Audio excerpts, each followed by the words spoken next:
சின்ன சின்ன பிரச்சனைக்குலாம் இல்ல ஃபினிஷ் திஸ் அப்படின்னு சொல்றாங்க யாரு? எல்லாருமே அவங்க போயிடலாம் தான் சொல்றாங்க.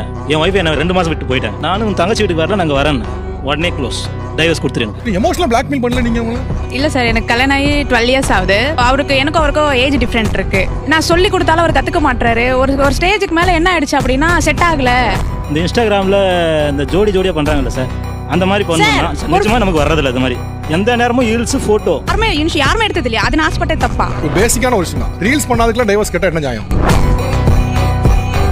கான்டாக்ட் கூட இருக்கும் அப்படின்னா அந்த டைமில் ஒரு 2 கால் வருது அப்படின்னா ஸோ அந்த டைமில் கட் பண்ணணும்லாம் கட் பண்ண மாட்டோம். ஸோ உள்ள மீட்டிங்கில் இருக்குது சைலண்ட்டில் போடாமல் ஜஸ்ட் ஒரு கால் வருது அப்படின்னா கட் பண்ணுறோம் அப்படின்னா உடனே இமீடியட்டாக அடுத்த கால் வரும். 3வது கால் வரும்போதே என் நம்பர் பிளாக் போயிடும். ஸோ வித்தின் ஒரு 5 மினிட்ஸில் நான் கால் பண்ணல, 5 மினிட்ஸ் கூட இல்லை, ஒரு 1 to 2 மினிட்ஸில் கால் பண்ணாலே ஆட்டோமேட்டிக்காக நம்பர் வந்து அடுத்து நான் 100 டைம்ஸ் இல்லை 1000 டைம்ஸ் கால் பண்ணாலும் அந்த கால் அட்டன் ஆகாது. ரீசன் வந்து நான் தனியாக இருக்கேன் சார், வீட்டில் நம்ம பக்கத்தில் யாரும் கிடையாது. பசங்களை வச்சுட்டு நம்ம இது பண்ணுறேனே, நம்ம பிக் பண்ண மாட்டாரே, அந்த ரொம்ப டென்ஷன், மண்டைக்கு ஏறிடும் எனக்கு. ஓகே, நீங்க சொல்ற அப்படியே கட் பண்ணுங்க. இப்போ இதே சினாரியோ வச்சுக்கங்க. இப்போ அவரை கால் பண்றீங்க, எடுக்கல, நீங்க வந்து பிளாக் பண்ணிடுறீங்க. அவ்வளோ ஒரு ஆக்சிடென்ட் ஆயிடுச்சு. இப்போ அவர் பிளாக் பண்ணிருக்கீங்க, உங்களுக்கு கால் பண்றாங்க, ஒய்ஃப்னு போட்டு கால் பண்றாரு, இப்போ கால் போகல, இப்போ என்ன பண்ணலாம்? நீங்க எவ்வளவு பேர் முட்டாள்தனம் பண்றீங்க பாருங்க.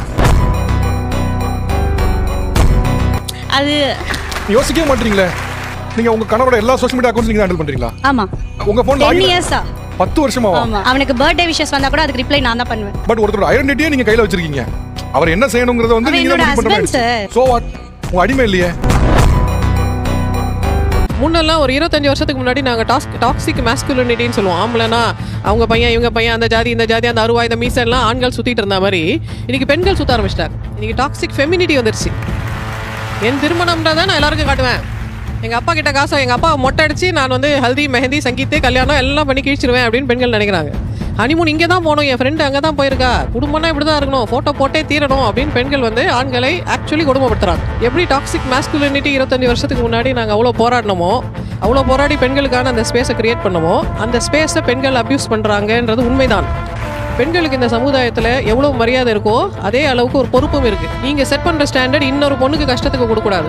அவங்க என்ன பண்றாங்கன்னா வந்த உடனே யாரெல்லாம் பேசுறேன்னு வாட்ஸ்அப் வாங்கி பாக்குறதோ, இல்ல ஃபேஸ்புக் அக்கௌண்ட் இருந்தா அந்த அக்கௌண்ட் இவங்களும் லாகின் பண்ணி வைக்கிறது, இல்ல பாஸ்வேர்ட்ஸ் தெரிஞ்சு வச்சுக்கிறது. 20 வருஷத்துக்கு முன்னாடி ஒரு கணவன் சொல்லியிருந்தாருன்னு வச்சுக்கோங்களேன், உனக்கு வர லெட்டர்லாம் நான் பார்த்தே தீரணும், உனக்கு வர இமெயிலாம் நான் பார்த்தே தீரணும்னு ஒரு கணவன் சொல்லியிருந்தா அந்த கணவனை பத்தி நாங்கெல்லாம் என்ன பேசிருப்போம்? இவரே இப்படி அல்பமா நடந்துக்கிறாரு, இவரே இவ்வளவு இன்செக்யூரா இருக்காரு, இவருக்கு என்ன ஒரு பொண்டாட்டி யாராவது தூக்கிட்டு போயிடுவாங்கன்னு பயமா, ஏன்னா இவர் ஆண்மை மேல இவருக்கு நம்பிக்கை இல்லையா நம்ம கேட்டுப்போம்ல. இதே கேள்விகளை இப்ப பெண்கள் ஓகே கேட்க வேண்டியதா இருக்கு. உங்க பெண்மை மேல உங்களுக்கு நம்பிக்கை இல்லையா?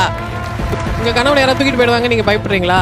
ஒரு மனித உரிமைன்னு ஒன்று இருக்குல்ல, அந்த மனித உரிமையை கணவனோ மனைவியோ மீற முடியாது. இன்னொருத்தோட பாஸ்வேர்டு கொடுத்தே ஆகணும், பேங்கிங் லாகின் பாஸ்வேர்டு கொடுத்தே ஆகணும்னு கேட்கறதுக்கு யாருக்குமே உரிமை